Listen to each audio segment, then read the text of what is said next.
Bueno, sea la oportunidad darles un saludo a todas las personas que nos acompañan con ocasión a este live, a esta conversación que queremos tener a propósito de este examen de estado para abogados y abogadas. Y pues queremos también darle la bienvenida al doctor César Valencia Caballero. Doctor, muy buenos días. Muchísimas gracias por atender nuestra invitación en CESCUL. Siempre bienvenido. Y bueno, un tema bastante interesante del cual casi que yo le quisiera hacer una primera pregunta, muy en una charla, diríamos, más informal, y es, profe, tenemos una nueva prueba con ocasión a, pues, revisar un tanto el desempeño de abogados y abogadas en Colombia. Es una norma, pues, de la República que entra en vigencia con este primer cohorte.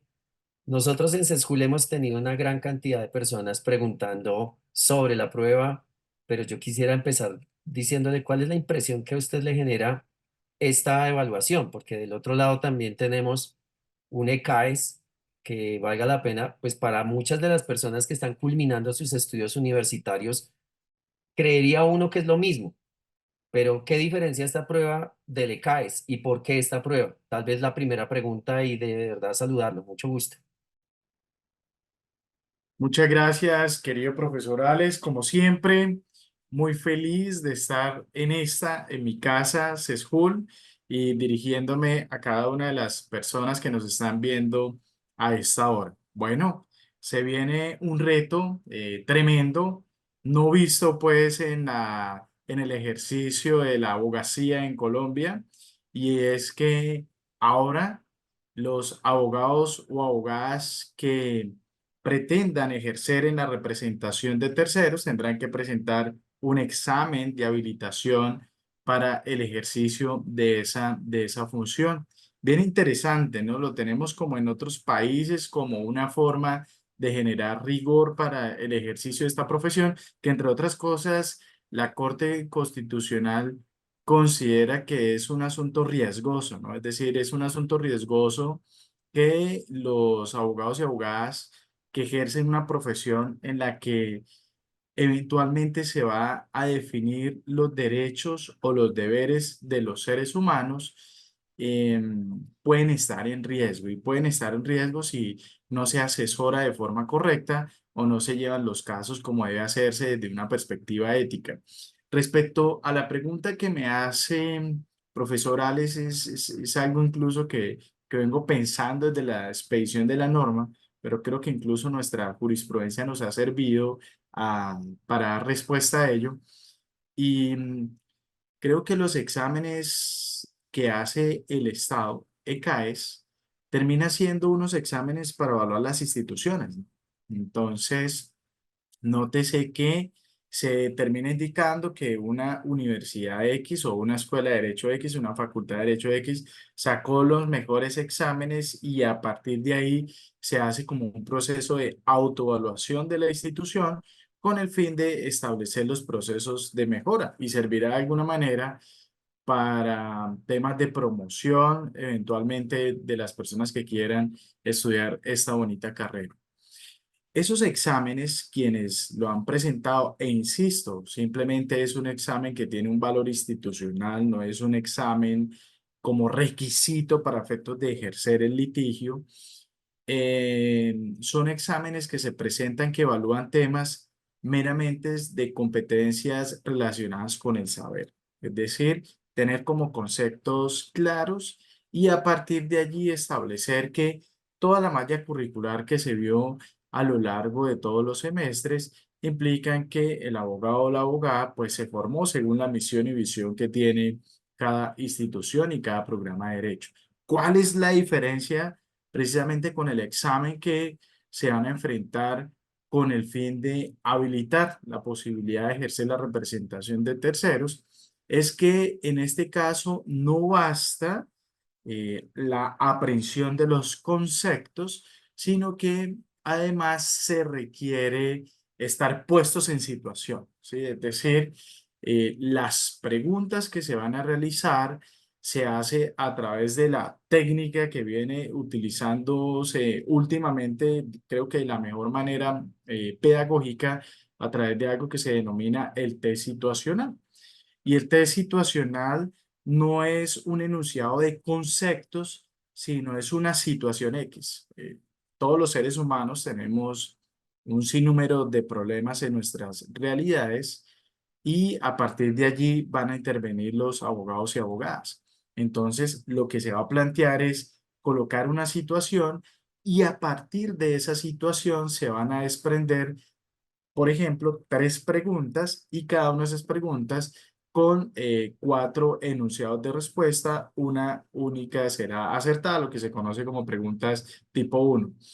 La idea de seguir esta metodología implica que ya no se trata de esos tradicionales exámenes en el que vemos un enunciado como un concepto y vamos a responder a qué corresponde ese concepto, sino que van a ser los abogados y abogadas puestas en el marco de la realidad, como cuando le llega una asesoría a un consultorio, ¿no? Es decir, eh,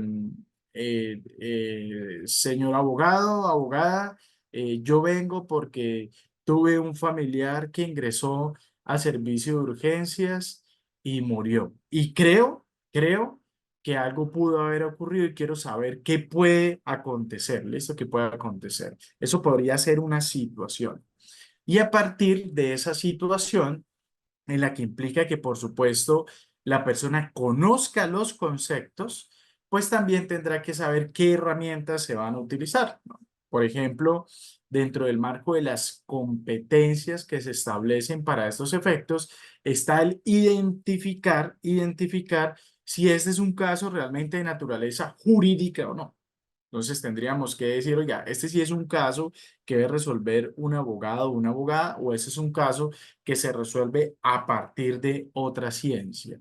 Es decir, el que aspira a aprobar el examen y por supuesto a tener estas competencias, tiene que saber identificar ello. Pero no solamente eso, sino que también tendrá que ubicar, por supuesto, cuáles serían las fuentes normativas que servirían para solucionar un problema como estos. Por ejemplo, se puede acudir a un mecanismo alternativo de resolución de conflictos. Por ejemplo, en ese caso, ¿será que tenemos que acudir a fuentes del derecho civil? ¿Tendremos que acudir a fuentes del derecho penal? ¿Podemos acudir a fuentes del derecho disciplinario o del derecho ético médico? ¿O tendríamos que acudir, por ejemplo, al derecho administrativo? Y a partir de ahí, en clave de esa situación, se desprenderán las preguntas con el fin de poder responder con algo que me parece muy interesante, profe, y creo que es algo que se ha advertido de nuestra profesión. Precisamente el día de ayer que estaba leyendo sobre esta temática, en mi página de Facebook y haciendo alusión a una de las sentencias para efectos de estudiar sobre, sobre este tema, la C-138/2019, voy a citar una parte de lo que dice la Corte Constitucional. Dice, la autonomía universitaria ha llenado los vacíos propios del déficit de capacidad estatal y los resultados no han sido favorables. Ha desencadenado, entre otras, una pérdida sustancial de calidad de los estudios de derecho, un desprestigio de los juristas y un menoscabo de la cultura jurídica y de la autorregulación. ¿Sabe qué dice la Corte Constitucional?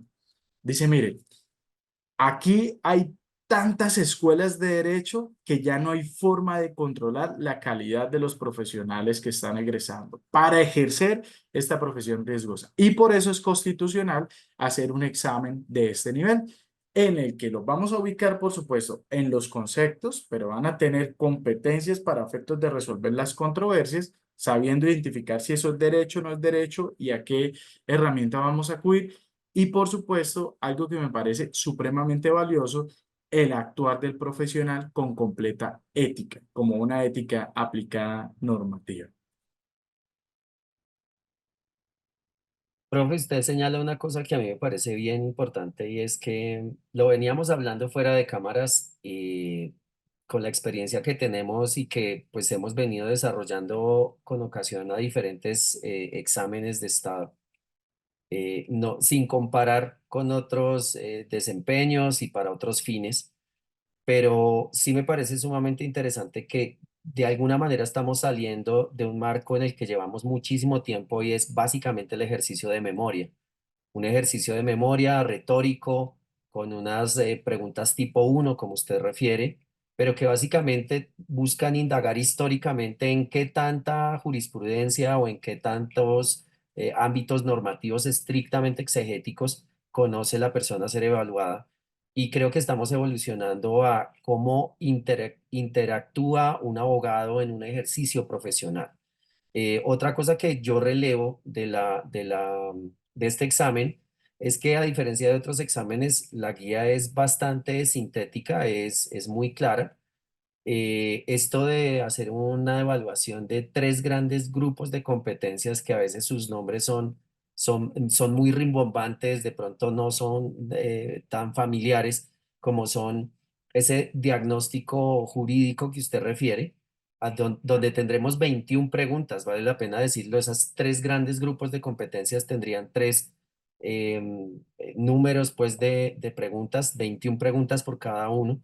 Y esta primera competencia de diagnóstico jurídico no es otra, sino justamente lo que usted refiere acerca de, soy capaz de identificar si el abogado tiene un rol ahí o no, hay un real elemento jurídico en el cual éticamente el abogado pueda decir, sí, yo lo asumo y debería ser de esta forma, o si hay otras formas de solución, otros mecanismos, otras formas alternativas de solución de ese tipo de conflictos, me parece bien importante.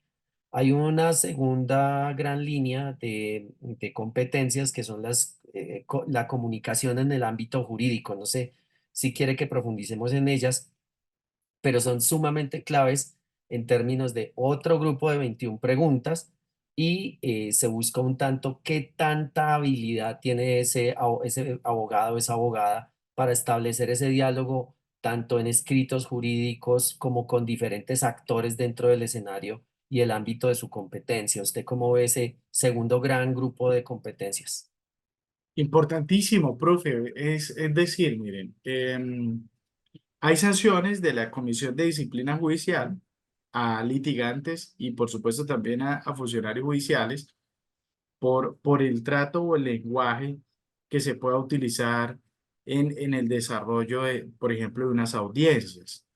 Y este examen busca indagar precisamente sobre esas competencias, ¿no? El lenguaje es muy poderoso y en ese orden de ideas debemos saber cómo nos expresamos. Y la expresión en el derecho, la regla general va a ser, por supuesto, la oratoria, porque tenemos en todos los procesos, pero también el lenguaje de naturaleza escrita, ¿no? Y fíjese que incluso hay un componente que quiere desarrollar el Consejo Superior de la Judicatura que tiene que ver con el manejo de la tecnología, la ciencia y la información y por supuesto todas estas plataformas. Hoy un despacho es un despacho electrónico, ¿vale? Es un despacho en el que las partes están comunicándose constantemente a través, por supuesto, de los correos electrónicos. De manera que lo que se busca en estas competencias es que la interacción que tengan los abogados y abogadas en el marco de lo que puede ser una relación extrajudicial, no propiamente la audiencia, por ejemplo, el envío de correos, de oficios, de demandas, de notificaciones, pero también, por supuesto, en el marco de las audiencias y, por supuesto, el lenguaje asertivo y claro que se debe tener con los terceros a los cuales se está representando, es algo que está interesando desde esa perspectiva. Eh, Nosotros, por supuesto, como juristas o como abogados, utilizamos un lenguaje que resulta ser técnico, diverso al que puede tener cualquier otra persona, a pesar de que las personas ya se han acercado mucho al lenguaje jurídico por el reconocimiento de los derechos, por ejemplo, saben que es una acción de tutela y reclaman, lo reclaman los derechos. Pero lo que sí se advierte es que falta claridad y precisión en el uso del lenguaje. Es decir, por ejemplo, explicarle a una persona que si va a ir a un proceso penal y eventualmente si en unas audiencias preliminares un juez lo deja en libertad, eso no quiere decir que ya terminó el proceso, ¿no? Porque a veces las personas que están acudiendo al servicio del abogado considera que como un juez le dijo, sí, ya usted puede irse, creen que quedaron en libertad en el sentido de la libertad de que ya no hay proceso y eventualmente luego se ven otra vez recapturados, quizás porque no prestaron atención al proceso, pero porque no hubo un lenguaje desde esa perspectiva asertivo. Entonces, esa es una de las competencias que por supuesto se valora. Es la segunda competencia que se valora pues que aparece dentro de la guía. Y vamos a ese tercer bloque que me parece que usted venía desde el principio mencionándolo y que tiene que ver con la defensa de la Constitución y de la deontología del ejercicio de la abogacía. Me llama poderosamente la atención el cómo es nombrada la competencia, pero en últimas de lo que se trata no es otra cosa sino el saber jerarquizar los principios constitucionales y hacer uso del bloque de constitucionalidad. En esto del Consejo Superior creo que también nos proporciona un elemento bien interesante para los futuros abogados y para quienes de hecho ya vienen ejerciendo el derecho con ocasión a la vigencia de esta norma. Profundicemos un poco en ese tema porque me parece bien importante en términos de esa jerarquización, esa capacidad que deberían tener cualquier apoyo y defensa jurídica con ocasión a los principios constitucionales y al bloque de constitucionalidad. ¿Cómo lo ve usted? Vale, no, yo lo veo súper interesante y además me motiva mucho porque eh, quizás quienes han seguido mis reflexiones, lo que yo he escrito, lo que he planteado en la doctrina, en mis conferencias y demás, siempre tiene un marco internacional desde los derechos humanos, ¿no? Y las escuelas de derecho creo que son conscientes de ello.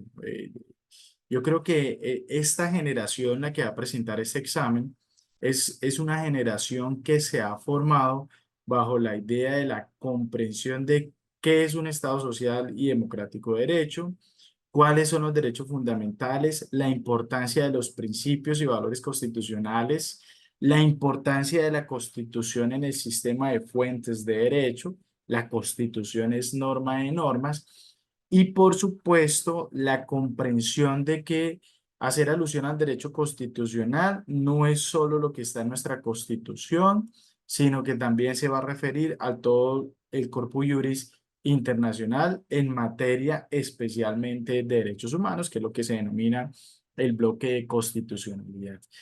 Y esto llama poderosamente la atención porque es una competencia, o sea, es la tercera competencia, la última competencia que se quiere evaluar para esos efectos. Y quizás nótese que uno podría decir, si uno pensara en ramas del derecho, uno dijese penal, civil, disciplinario, administrativo, nótese que ninguna de las tres competencias están denominadas así, ¿vale? Pero en cambio, cuando se hace alusión a la Constitución, al bloque de constitucionalidad, sí se es preciso en ello. Es decir, que el discurso o más bien la metodología que plantea el examen desde el test situacional, va a estar enfocado a que incluso la persona que va a contestar estas preguntas siempre interprete los casos en clave de derecho constitucional, en clave de derechos fundamentales y en clave de derecho internacional. Entre otras cosas por esto, profe. Mire. Hoy en día un despacho judicial, por ejemplo, mi despacho judicial, que es un juzgado penal de circuito, pues tiene competencia para llevar casos penales. Y muchas de las discusiones penales se vuelven discusiones de naturaleza constitucional y discusiones de naturaleza de derechos humanos. Piense, por ejemplo, cuando un juez va a resolver sobre la libertad de un individuo para imponer o no una medida de aseguramiento.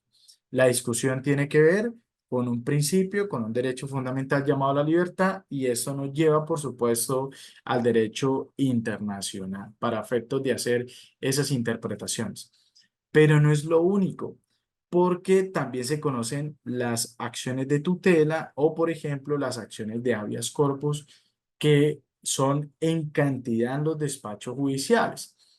Esto implica que el ejercicio del abogado en el marco del desarrollo de estas competencias, cuando tiene un caso, tendrá que saber identificar, por ejemplo, si ese proceso o esa situación se va a solucionar a través de un trámite ordinario que puede durar años o si, por ejemplo, por la situación especial que tiene el sujeto, un sujeto de especial protección convencional, piense usted una persona prepensionada, eventualmente por vía de tutela que se resuelve en 10 días, pueda efectivamente generarse una satisfacción de ese derecho para no ir al proceso eventualmente ordinario o por lo menos para asegurar el derecho antes de ir a ese proceso ordinario. Entonces yo creo que desde esa perspectiva es importante que se estudie el marco de los derechos fundamentales, el marco de los derechos humanos y por supuesto los enfoques diferenciales que implican que eventualmente pueden resolverse temas de la cotidianidad a través de una acción de tutela. Por ejemplo, si llega una persona al consultorio de un litigante y termina indicando, mire, lo que pasa es que yo tengo un familiar que tiene unos dolores intensos y que él ha considerado que quiere someterse a la eutanasia, ¿sí? Un caso como esos, ¿no? Quiere someterse a la eutanasia. Entonces, el abogado tendrá que empezar a pensar, ¿no? ¿Qué hago? Tengo que pasar un derecho de petición. ¿Cuáles son los requisitos? ¿Dónde están esos requisitos? Eso lo encuentro en la ley, eso lo encuentro en la Constitución. ¿Qué derechos fundamentales están allí? ¿Se trata realmente de la vida o se trata de un derecho indenominado llamado muerte digna? ¿Qué se ha dicho desde el punto de vista del derecho internacional? ¿Será que ello lo puedo solucionar a través de una acción de tutela para efectos que dentro de 10 días se tenga ya respuesta con el fin de que efectivamente se pueda practicar en ese sentido la eutanasia? Y creo que esa es la dinámica del abogado que necesitamos en estos momentos, ¿no? ¿Usted refiere ese tipo de abogado que necesita el país y yo quisiera profundizar un poco en eso con ocasión a este examen, ¿no? Con ocasión a este examen, usted es un académico, un docente de pre y posgrado, hoy por hoy está viajando fuera del país a dar cualificaciones y capacitaciones a otros colegas fuera. Eh, ¿Cuál es su impresión acerca de dónde deberían profundizarse las áreas particularmente o los énfasis con ocasión a lo que usted nos refería de la Corte, que es bien revelador acerca de esa proliferación de facultades de derecho? ¿Dónde deberíamos hacer el énfasis en la formación en Colombia en esos ámbitos jurídicos, pero además de todo eso, qué tiene que ver con este examen? Vale, mire, yo creo que la idea de la ley, y me parece que lo que ha planteado el Consejo Superior con el acuerdo y con la guía, me parece que es acertado, ¿sí? Me parece que es acertado.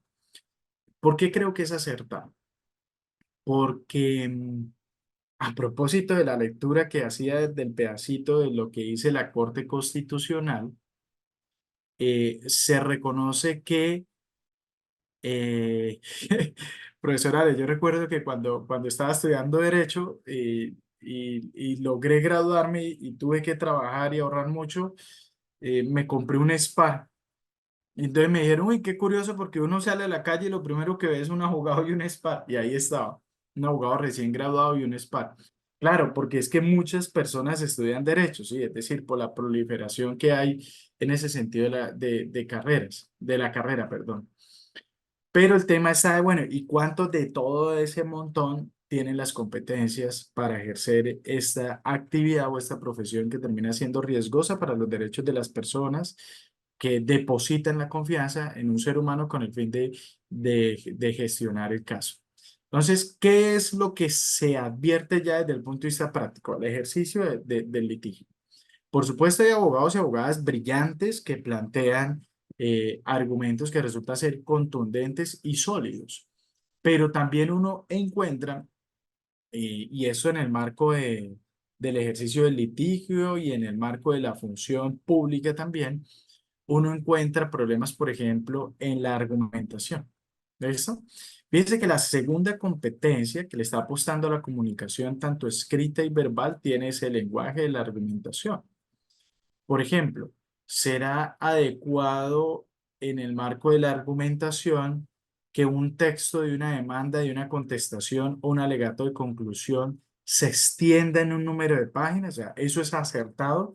Un copy y pegue de cosas que encontremos en Google o citación de jurisprudencia sin entender si es la ratio decidendi que resuelve a ese problema jurídico concreto, pues esa no es una forma correcta de elaborar un escrito, esa no es una forma correcta de argumentar y por supuesto no va a lograr persuadir, que es uno de los fines que busca la argumentación, inclusive también desde esa perspectiva la coherencia. Pero incluso eventualmente, como nosotros tenemos una carrera que tiene tantas ramas del derecho, cuando un profesional del derecho que está dedicado a un asunto específico entonces, asume un proceso para ejercer de algo que desconoce. Eso es una decisión éticamente incorrecta, que es otra de las competencias a las que le está apuntando, por supuesto, este examen. Y eso se ve en la práctica, ¿no? Eso se ve en la práctica. La dinámica de las audiencias en materia penal y quizás el lenguaje del derecho probatorio en penal puede diferenciarse del de naturaleza civil. En consecuencia, si eventualmente hay una persona que nunca ha ejercido en materia penal o no ha estudiado el asunto y lo hace, pero lo hace a partir quizás de la competencia del saber del derecho civil, pues se van a cometer una serie de equivocaciones, como ha ocurrido, por ejemplo. Su señoría, solicito que oficie a una entidad para que allegue este documento. O sea, no es la forma en cómo se allega la prueba en los procesos penales.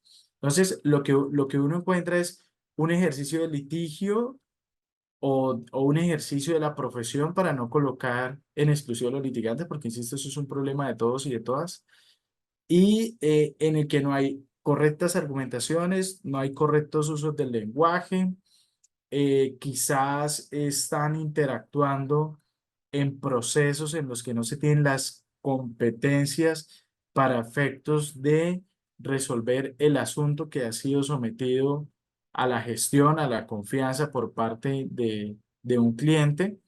Y eso pues lleva a todos los problemas que nosotros conocemos, más allá de los asuntos ya de naturaleza ética que pueden rayar incluso en materia de corrupción. Entonces, eso sería lo que podría aportarle en ello, profe.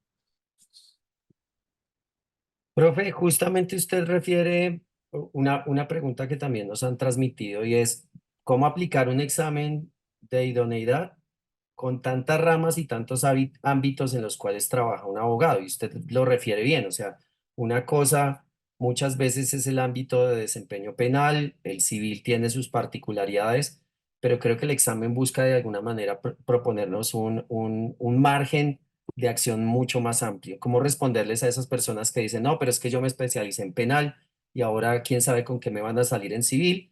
Un poco para darles también un voto de tranquilidad, porque creo que no es estrictamente un examen de competencia sobre un área específica del derecho, sino más bien sobre la naturaleza misma del ejercicio. Vale, la clave está en la primera competencia, ¿no? El diagnóstico jurídico.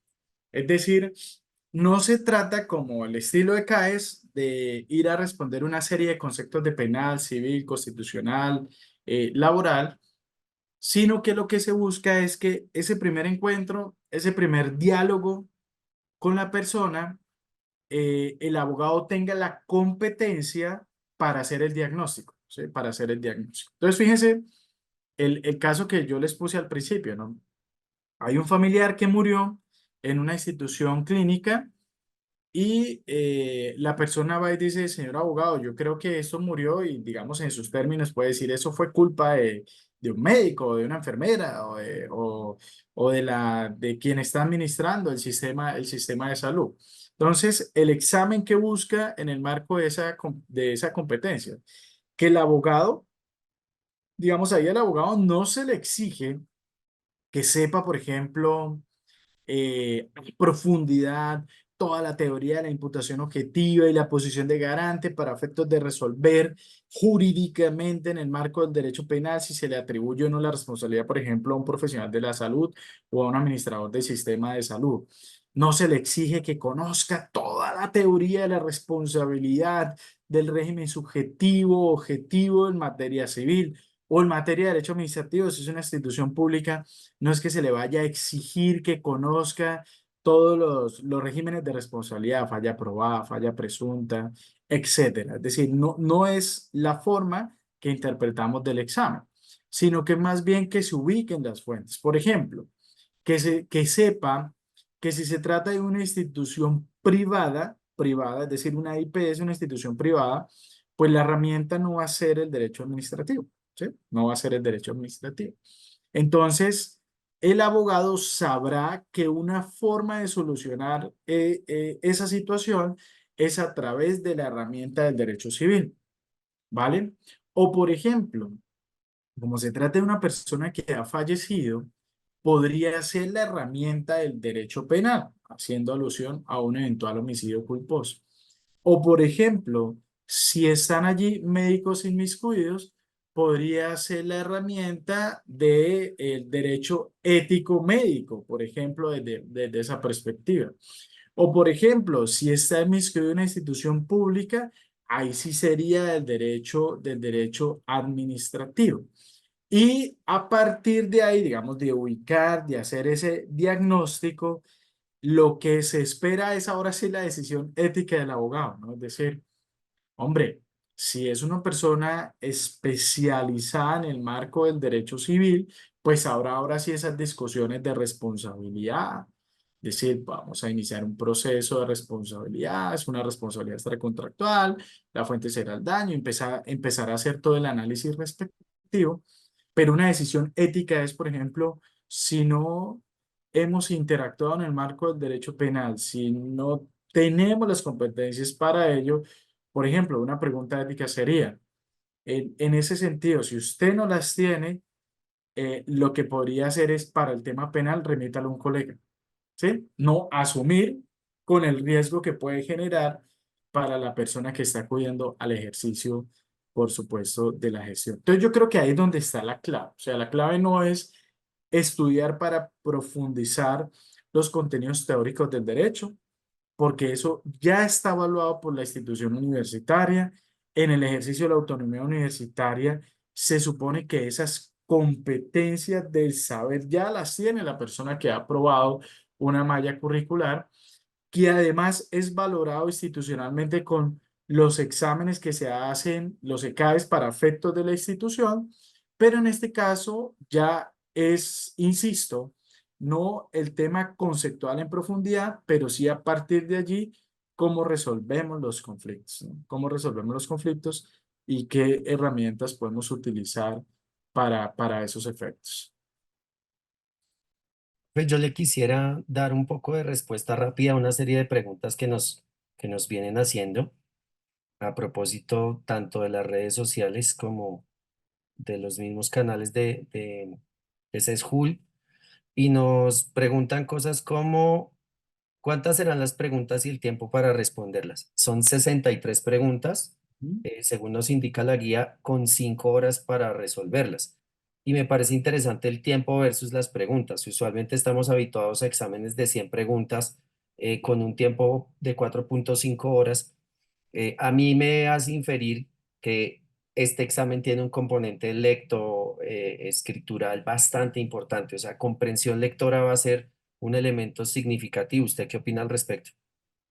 Sí, total, profe. Es decir, la metodología son o las preguntas, ¿no? Porque acordemos que Una cosa una es son la las situación, competencias. una es la situación y a partir de ahí serían, por ejemplo, tres preguntas. Y Ujú. esas tres preguntas tienen cuatro opciones de respuesta y solamente una va a ser correcta, el tipo uno, ¿no? Entonces, lo que vamos a tener son, en total, 63 preguntas, 21 preguntas para desarrollar cada una de las competencias, las tres que ya sintetizamos y por supuesto a partir de lo que hemos indicado, lo que se requiere es razonamiento, ¿no? Fíjense que la segunda competencia tiene que ver con la comunicación, la elaboración de escritos, la comunicación también desde la perspectiva oral y por supuesto a partir de ahí tiene que aprenderse a argumentar, es decir, a identificar la solución para poder resolver desde esa perspectiva los problemas. El tiempo está dado en un máximo de 5 horas y dice la guía que mínimo se les exige 2 horas, ¿sí? O sea, si hay una persona que logró culminar en 2 horas, puede retirarse, antes no podría retirarse para esos efectos. Pero claro, cuando uno analiza eventualmente el número de preguntas y el tiempo de las 5 horas, significa, yo incluso invitaría a quienes van a presentar el examen que se lean la guía para que noten el nivel de complejidad, no en el término de difícil, sino de razonamiento de la situación que allí plantean como ejemplo y las preguntas y las opciones de respuesta que están allí. Es decir, no es el típico examen, insisto, en el que nos plantean un concepto y resolvemos la clave correcta de una manera muy ágil si tenemos los conceptos claros, sino tendrá que ser ese examen en el que tenemos que prestar atención a la situación, a los distractores, a cuántos sujetos están involucrados, preguntarnos cuáles son los derechos en juego, preguntarnos cuáles serían las herramientas jurídicas al respecto, preguntarnos con esa formulación quizás qué competencia la que me están preguntando, si es una competencia ética, ¿cierto? Si es una competencia de la comunicación, si es una competencia de diagnóstico, razonarlo, reflexionarlo, pensarlo y a partir de ahí, ahí sí abordar la respuesta, lo que va a implicar, por supuesto, que la duración va a ser mayor, ¿no? En ese sentido. Otra serie rápida de estas preguntas que le menciono, nos preguntan si hay que pagar por la presentación del examen. El examen se ha dicho es gratuito, obviamente, y esto tiene que ver con otra pregunta que nos hacen y es en cuáles ciudades se va a presentar el examen. La guía nos habla de 19 ciudades capitales: Bogotá, Barranquilla, Medellín, Cali, Bucaramanga, Villavicencio, Manizales, Cartagena, Popayán, Pasto, Neiva, Santa Marta, Cúcuta, Ibagué, Pereira, Sincelejo, Montería, Tunja, Valledupar y Pasto, donde además de alguna manera están representados los circuitos judiciales y la presencia del mayor número de facultades. Eh, es una opinión personal, yo creo que sin lugar a dudas el Consejo Superior de la Judicatura a futuro para los siguientes cohortes seguramente pensará en otras ciudades, o en cómo buscar que personas que están en La Guajira, en el Caquetá, en Chocó, en Arauca, en zonas dispersas, donde si bien es cierto tal vez no está el ámbito jurídico y el entorno judicial, sí estamos hablando de estudiantes. Entonces, claramente esto también implica un desafío del desplazamiento, pero creo que hay una buena cobertura en términos de ciudades. Finalmente nos preguntan qué pasa si no apruebo el examen. En torno a ello, la guía y el Consejo Superior de la Judicatura ha mencionado que el examen se podrá realizar en las fechas dispuestas, las veces que sea necesario para su aprobación. Y hay que tener en cuenta que la aplicación del examen se llevará, al menos para este año, según lo anunciado por el Consejo, 2 veces por año. Este 26 de mayo y otro el 20 de octubre del mismo año, en una única sesión de las 5 horas que venimos mencionando. Yo quería también un poco culminar, porque este también es un ejercicio de por qué estás school pensándose en el examen de Estado para abogados y abogadas. No son pocas las preguntas que nos han venido haciendo a propósito de las redes sociales.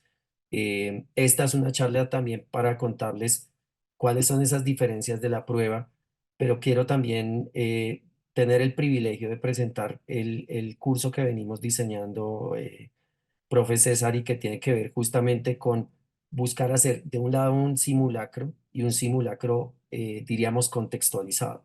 Entonces aplicaríamos un primer día, un simulacro que se hace totalmente online, que busca de alguna manera simular, y esto es importante mencionarlo, Aquí no tenemos acceso privilegiado a las preguntas ni nada por el estilo, sino que efectivamente la guía creo que es muy didáctica, que permite identificar cuál es el derrotero del examen y que por ende lo que estamos procurando hacer es un simulacro, porque hemos insistido en muchas circunstancias que presentar una prueba ya de por sí es un hecho tremendamente estresante y lograr simular ese entorno, esos tiempos apretados, esas preguntas complejas, ayudan mucho a entender la dinámica misma de la prueba.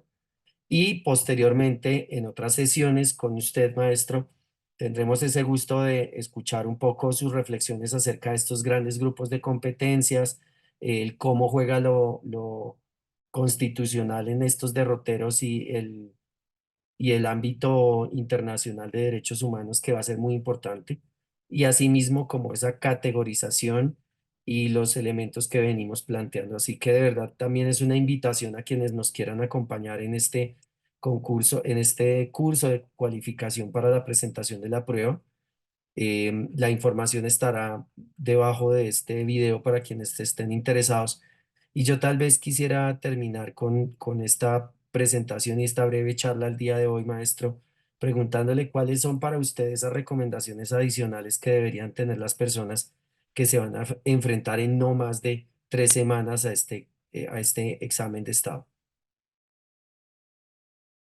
Bien, profe, déjeme decir un, algo respecto a lo último que indicó, porque pues precisamente con usted hemos estado en varias ciudades y ya en varios procesos eh, en la preparación, por ejemplo, para el concurso de jueces y magistrados, también en la preparación para el concurso de fiscales y en el concurso de fiscales, por ejemplo, se utiliza esta misma metodología, ¿no? Que es el test situacional. Y pues para mí ha sido un motivo de orgullo, y bueno, por supuesto para CESFUL, el hecho de que se han obtenido muy buenos resultados, ¿no? Es decir, yo sé que ustedes allá al interior tienen información de las personas que han logrado ese objetivo, pero de alguna manera también le escriben a uno y pues se agradece el tema. Producto de esa experiencia que hemos tenido, porque cada experiencia se va aprendiendo y se va mejorando. Creo que la metodología es la acertada y con esto le respondo la pregunta sobre la recomendación. Como ya lo hemos dicho, no es un examen de conceptos, entonces no es un examen de decir, voy a hacer un estilo preparatorio a ponerme a estudiar los conceptos, porque ese no es el examen, ya indicamos las razones de por qué, pero sí creo que es importante familiarizarse con la metodología. Creo que es importante familiarizarse con la estructura de las preguntas. Creo que es importante familiarizarse con las tres competencias. Creo que es importante familiarizarse con qué es el test situacional y colocarse en un marco real, ¿sí? Es decir, por ejemplo, ese ejercicio de hacer un simulacro creo que ha sido muy asertivo por parte de ese school, en la medida que cuando uno hace un simulacro, finalmente uno hace un diagnóstico, ¿no? Y hace un diagnóstico en el marco de las competencias. Eventualmente, ¿para qué competencias debo profundizar? ¿Cuáles competencias debo profundizar? Y cuáles de alguna manera ya manejo y enfocarnos en virtud de ello. Y lo otro es que el diálogo que se genera a través de los simulacros permite de alguna forma también aprender algunos tics taxonómicos que sí se dan en el marco de las preguntas de test situacional. Entonces, yo creo que hay que colocarnos es en, en, en el chip de que no es un asunto de conceptos, sino es un tema de razonamiento, cuáles son las competencias y a partir de ahí aprender a interpretar o más bien mostrar que sabemos interpretar el derecho para dar solución a los problemas. Creo que sería como la clave, que es la que de alguna manera ha permitido que se genere éxito en los otros procesos que hemos adelantado. Sería eso, profe. Pues también alentar a las personas que tienen otro tipo de preguntas. El tiempo realmente es limitado, pero creo que logramos un poco darles algunos tips y alguna información al respecto. Para quienes estén interesados e interesadas en conocer la capacitación que va a hacer CESCUL con ocasión a esta prueba, este examen de estado, vamos a dejarles igualmente la información. Y si quieren que tengan más información acerca de este y futuros procesos de cualificación, no dejen en seguirnos y dar un me gusta al canal de YouTube. Maestro César, un gran abrazo. Espero que tenga un feliz fin de semana y nos vemos en unos próximos días para iniciar este proceso de cualificación. Un gran abrazo. Vale, profe. Un abrazo para su merced y por supuesto para todas las personas que nos escucharon y quienes nos van a escuchar después de la retransmisión. Un saludo también para todas las personas que estuvieron con nosotros y alentarles a que este tipo de procesos pues no solo se lo tomen en serio, sino además es una muy bonita oportunidad de cualificarse, de ponerse un poco a tono con unos nuevos desafíos en términos del ejercicio del derecho.